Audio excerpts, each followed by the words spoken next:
하나님의 나라, 천국을 말씀하시면서 여러 가지 비유를 말씀하셨는데요. 탕자의 이야기, 누가복음에 나와 있는 그 탕자의 비유를 여러분은 아실 것입니다.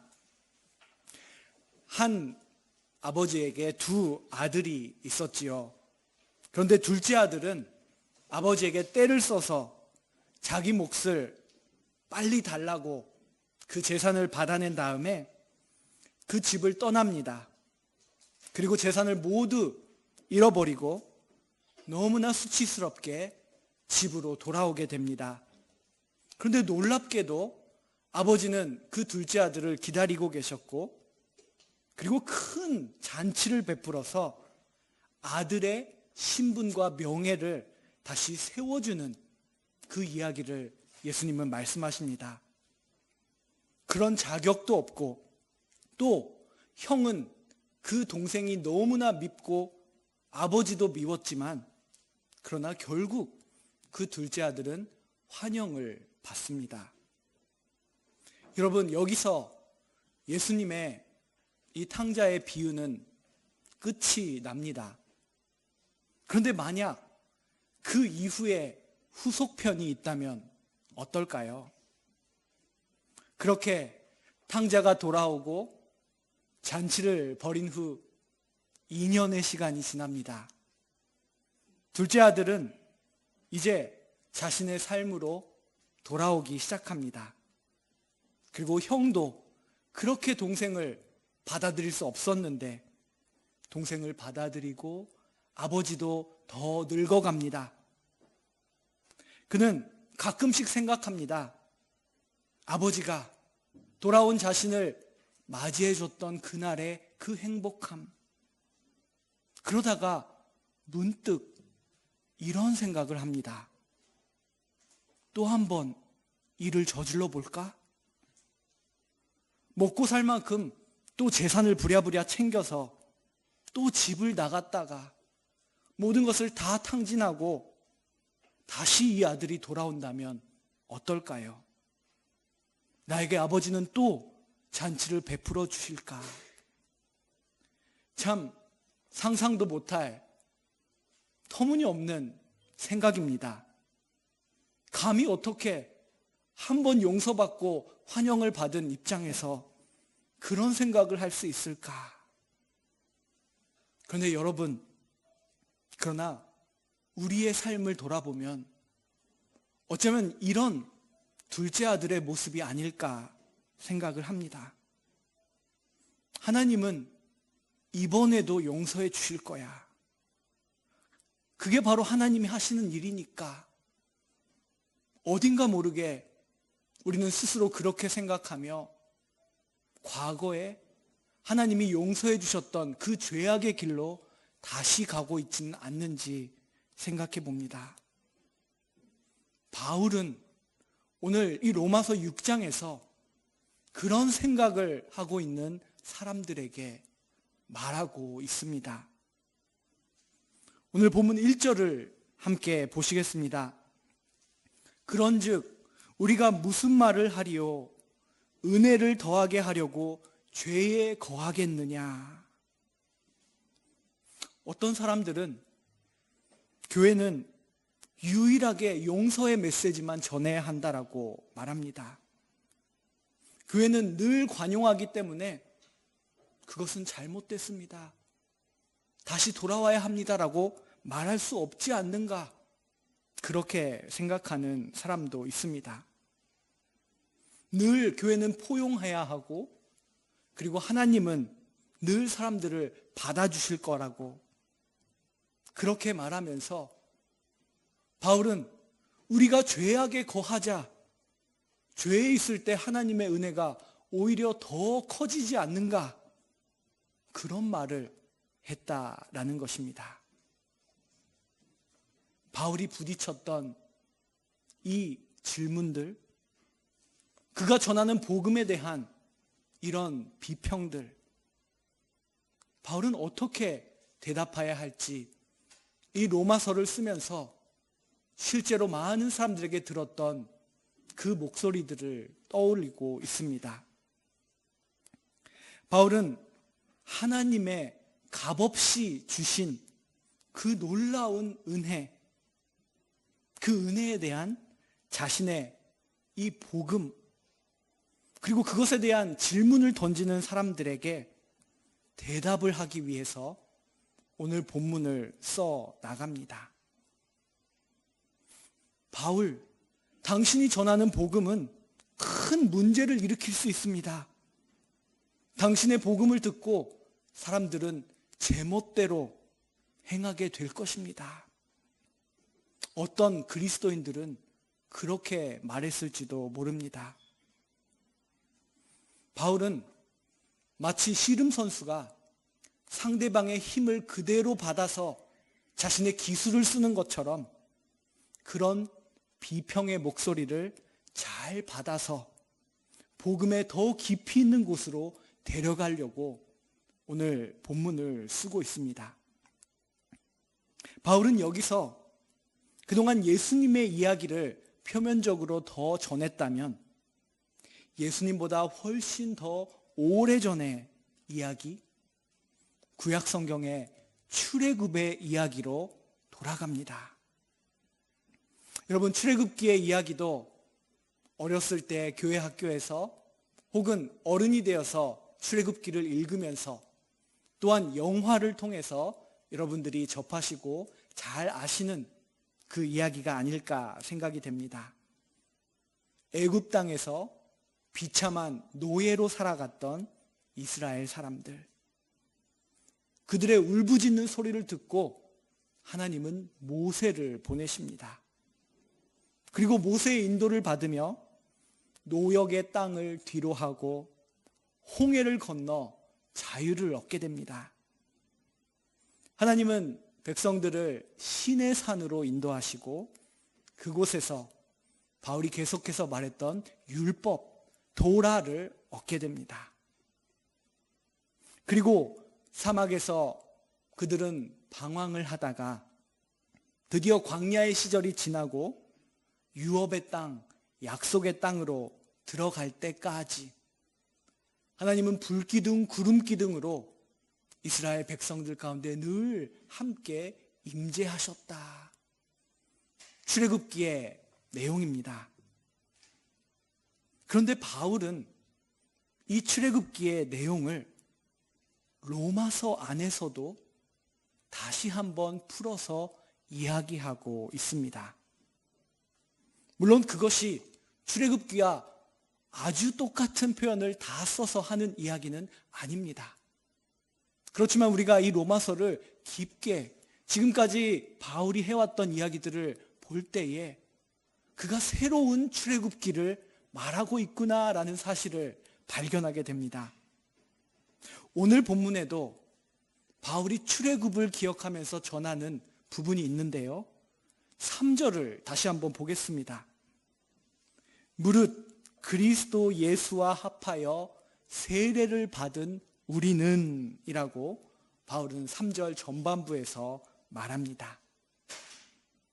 이 로마서 6장에서 바울은 그리스도인이 어떻게 홍해를 건넜던 것처럼 물을 건너서 세례를 받음으로 그 물을 통과함으로 노예의 땅을 자신이 눌렸던 그 삶에서 자유로운 삶을 얻게 되었는지를 설명하고 있습니다. 6장에서는 이 홍해를 건너는 모습과 그리고 세례를 받는 모습을 통해서 바울은 새로운 출애굽을 전하고 이어지는 7장에서는 시내산에서 하나님을 반역했던 이스라엘의 모습, 그리고 이스라엘이 어떻게 하나님의 말씀을 놓고 씨름했는지, 그리고 이 도라라는 율법이 어떻게 새롭게 성취되는지를 7장에서 말할 것입니다. 6장, 7장에 출애굽기의 내용이 있는 것입니다. 그리고 이어지는 8장에서는 구속받은 창조세계, 오염되고 망가지고 삐뚤어졌던 하나님의 창조세계가 어떻게 구원으로 다시 한번 바로 잡히는지, 그 세상을 보여주고, 그리고 그 하나님의 새로운 피조 세계를 약속의 땅으로, 유업으로 받게 되는 그리스도인들, 새로운 이스라엘 백성의 삶을 바울은 전합니다. 바울은 왜 이 로마서의 중심부로 다가가는 이 6장부터 다시 한번 구약의 출애굽의 이야기를 반복하는 것일까요? 크게 세 가지 이유가 있습니다.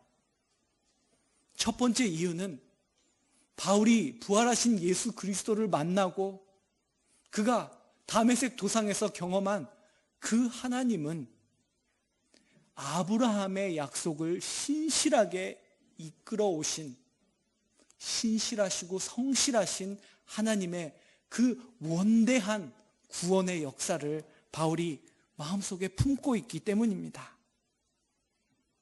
바울이 이전에 창세기를 언급하면서 그들이 아브라함을 기억할 것을 말했는데요, 그 아브라함에게 약속하신 그 땅으로 다시 이 하나님의 백성들은 돌아가게 될 것이다. 하나님이 회복하시는 그 땅으로 유업을 얻게 될 것이다 라는 그 말씀을 바울은 전하게 됩니다. 그러므로 바울은 이 출애굽의 이야기를 예수 그리스도라는 새로운 빛을 받아서 전해야 할 필요가 있었던 것입니다.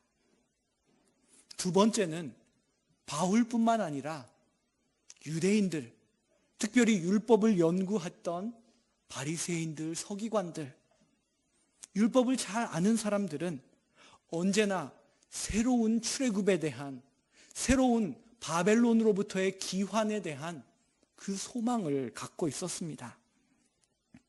지금은 비록 우리가 로마의 지배를 받고 있지만 애굽 바로의 손에서 해방된 것처럼, 느부갓네살 바빌론으로부터 우리가 해방된 것처럼 이 로마의 손에서 하나님은 해방시켜 주실 것이다. 새로운 출애굽에 대한 간절한 소망이 유대인들에게 있었다라는 것입니다. 그런데 바울은 단순히 로마 제국으로부터의 해방을 바라보지 않습니다. 이 점은 놀랍게도 예수님이 바라봤던 관점과 같습니다. 그는 더 높은 차원에서의 해방, 온 피조 세계가 죄와 타락 속에 죽음의 왕노릇을 받고 있었는데 그곳으로부터 해방되는 새로운 출애굽의 이야기를 전하는 것입니다. 세 번째로 바울은 예수 그리스도 안에서 하나님께서 이루신 그 일, 예수 그리스도 사건이라고 말하는 예수님의 성육신, 십자가의 죽음, 부활, 이것이야말로 이스라엘이 그동안 품어왔던 소망의 진정한 성취라는 것을 전하려고 하는 것입니다. 그동안 아브라함 이후에 이스라엘 백성들의 역사 속에 많은 일들이 있었습니다. 구약 성경에 39권의 책을 통해서 알 수 있는 내용들, 바울이 평생을 걸쳐서 가마리엘 선생님 밑에서 연구했던 그 모든 역사는 다 쓸모없는 것이 아니라 그 역사가 지금 바라보고 가고 있는 목표는 바로 이 하나님께서 이루신 예수 그리스도를 통한 구원의 역사라는 것을 바울은 전하려고 합니다.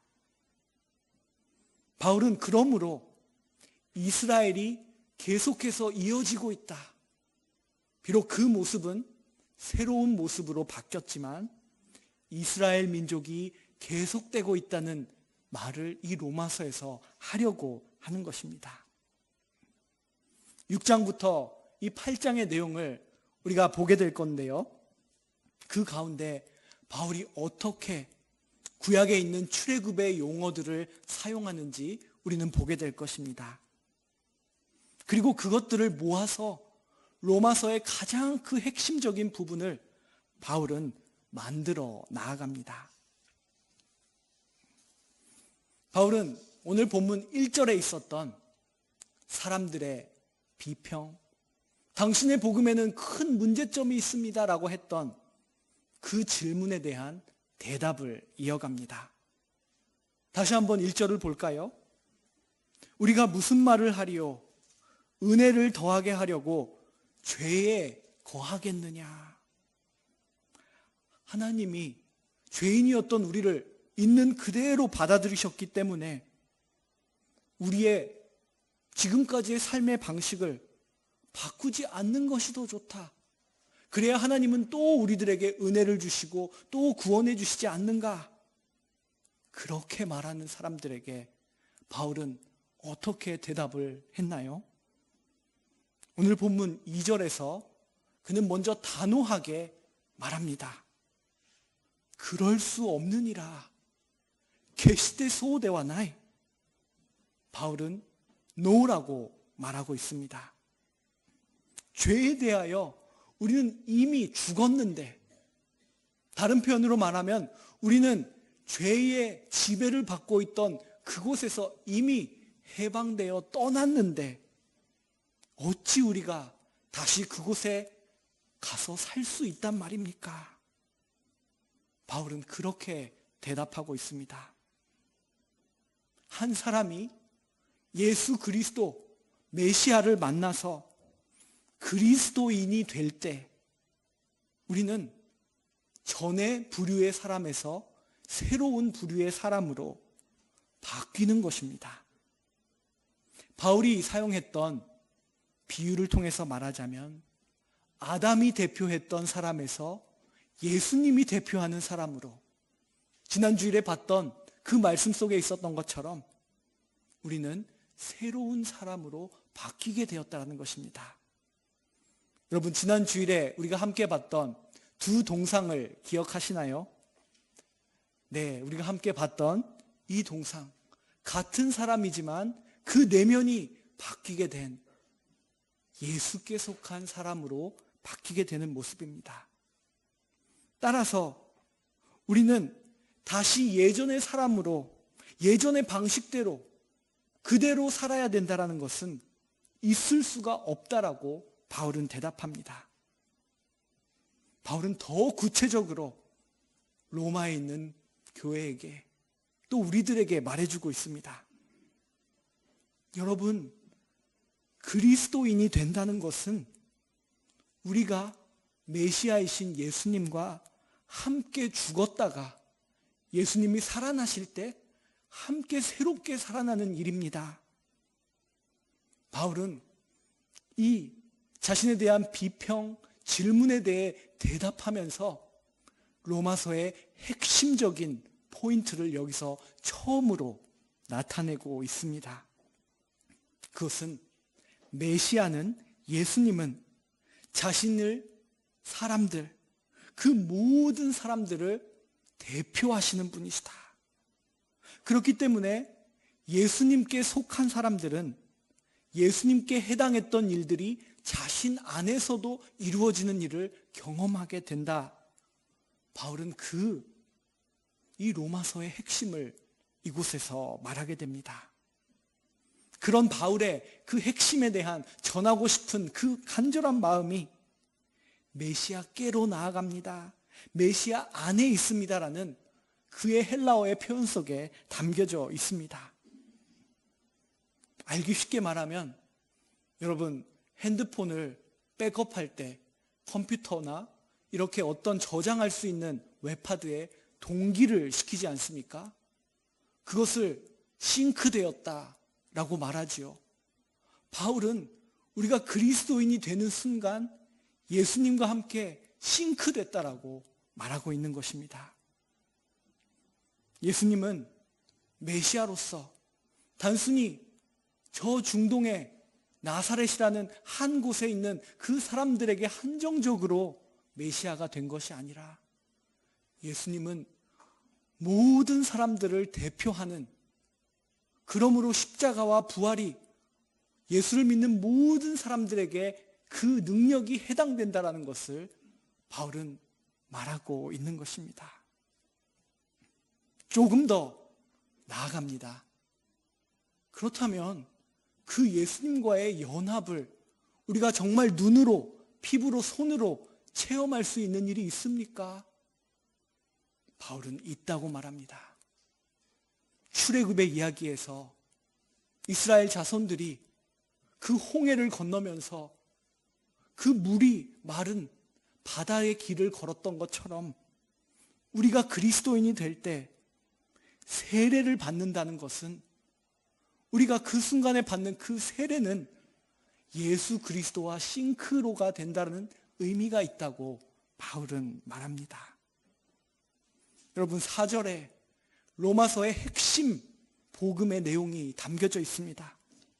4절 말씀 우리 함께 보겠습니다. 이는 우리가 세례를 통해 그와 함께 장사되어 메시아가 아버지의 영광을 통해 죽은 자들 가운데서 살리심 받은 것처럼 우리 역시 새로운 생명으로 행하게 하려는 것입니다. 바울은 이 그리스도인들이 받은, 로마의 교회에 있는 성도들이 받았던 그 세례라고 하는 것이 단순히 그 시대에 있던 많은 종교들의 종교 의례가 아니라고 말합니다. 로마 교회 성도들이 이 세례의 의미를 얼마나 잘 알고 있는지 바울은 알 수가 없습니다. 바울은 자신의 복음을 전하는 이 핵심 속에 있는 그리스도와의 연합을 말하기 위하여 세례를 말하고 있고, 세례를 받는 물이 상징하는 죽음은 옛 내가 죽는 것이다. 예수님께서 십자가에 죽으셨던 것처럼 우리도 그 물 속에 들어감으로 우리도 죽는 것이다. 그리고 예수님과 함께 죽었다면 예수님이 부활하실 때 우리 또한 죽음으로부터 생명 가운데 행하게 되는 것이다 라고 바울은 말합니다. 사람들은 이 세례를 받는 순간 메시아와 함께 새로운 삶을 시작하게 됩니다. 우리의 신분이 사망의 왕노릇을 받는 신분에서 은혜의 왕노릇을 받는 새로운 신분으로 변화되었다고, 그것이 바로 이 예수님과의 연합이고 그 출애굽에 있었던 홍해를 건넜던 일을 우리들에게 보여주는 일이 바로 세례를 받는 우리의 고백이고 우리의 눈에 보이는 행위라고 말하는 것입니다.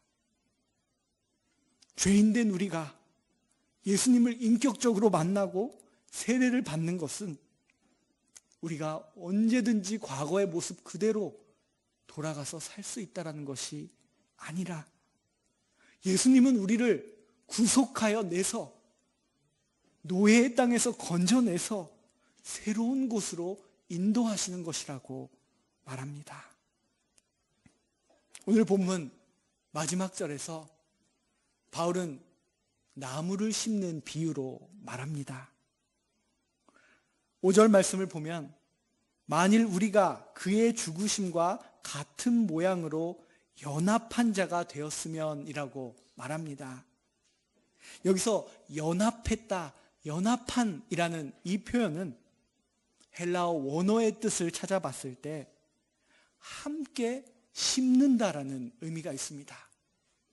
여러분, 씨를 땅에 심으면 그 씨가 썩어서 없어지고 그리고 그곳에서 새싹이 돋고 열매가 나는 것처럼 우리는 예수님과 연합된다는 것은 예수님과 함께 심겨져서 함께 썩어지고 그리고 예수님이 부활하실 때 우리도 새롭게 새 생명으로 태어난다는 것을 바울은 말하고 있습니다. 우리가 같은 모양으로 연합한 자가 되었으면 또한 그의 부활과 같은 모양으로도 연합한 자가 되리라. 만일 우리가 예수님의 죽으심과 같은 모양으로 심겨졌다면 부활과 같은 모습으로 싹틀 것입니다. 우리는 이렇게 예수님과 함께 연합하고 심겨진 사람입니다. 그러므로 더 이상 우리는 애굽에 머무를 수가 없습니다. 새로워진 사람으로 살아가는 것이다라고 바울은 말합니다. 신분이 변했다면 그 변화를 머리로 인정하는 것뿐만 아니라 실제로 그 삶이 바뀌어야 합니다. 바울은 그 첫 번째 구체적인 시작을 그리스도인들의 세례 가운데서 보고 로마 교회에 그 사실을 말합니다. 아버지가 돌아가시면 장자가 아버지의 역할을 하게 됩니다. 불안하고 잘 할 수 있을까 고민이 될지도 모르지만 그 역할을 해야 되는 것은 변함이 없습니다. 자신이 없어도 형제들을 돌보고 아버지가 하려고 했던 그 일을 자신이 책임감 있게 해 나가야 하는 것처럼 우리도 새로운 신분이 되었다면, 이제 옛날에 있었던 땅에서 나왔다면 새로운 땅에서 살아가야 한다라는 것입니다. 오늘 본문에서 바울은 우리들에게 말합니다.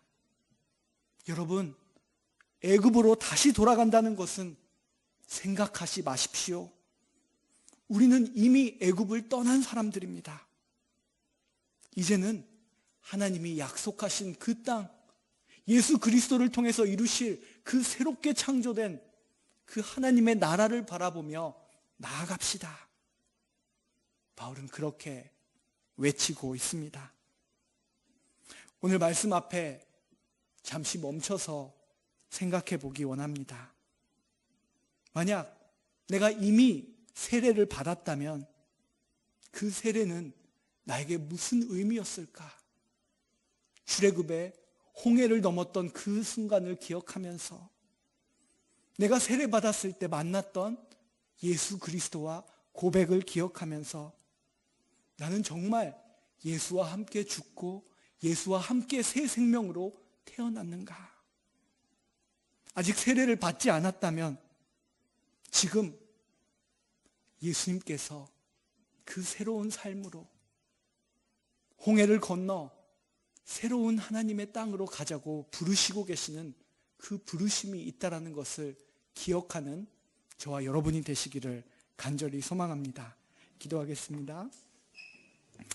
하나님 아버지, 이 로마서의 말씀을 통해서 때로는 너무 어렵고 복잡해서 늘 피하려고 했던 이 말씀이지만 주일마다 우리가 동경교회로 공동체로 이 말씀을 보게 하시니 참으로 감사합니다.